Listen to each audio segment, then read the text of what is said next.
మావయ్య,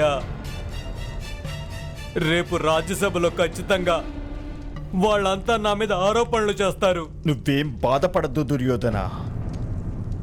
ఆరోపణలు చెయ్యాలంటే అసలు ఇవ్వాళ్లే చేసేవాళ్ళు. చూడు, నువ్వు నమ్మకం ఉంచు. మీ నాన్న మీద నీకెలాంటి శిక్ష విధించరు దుర్యోధన. జలం నుంచే పుడుతుంది కట్టె అనేది. అందువల్లే జలం కట్టెని మునగనివ్వదు. నేను బాధపడుతోంది ఆ 5 పాండవుల సామర్థ్యం గురించి. మామగారు, ఒకవేళ ఆ 4 పాండవులు మమ్మల్ని ఆపకపోయి ఉంటే అప్పుడు మేమందరం కలిసి ఆ భీముని వధించే వాళ్ళం. 4 కాదు, 5 దుశ్శాసన, 5.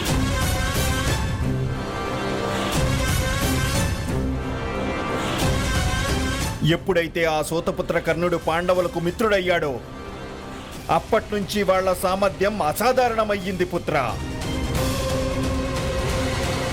ఎందుకంటే ఆ సూతపుత్రుడు తప్పకుండా సమర్థుడు, బాగా శక్తిమంతుడు.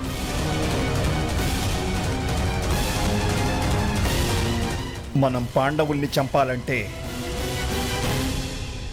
ఆ సూతపుత్ర కర్ణుణ్ణి మన వైపుకి తిప్పుకోవాల్సిందే దుర్యోధన.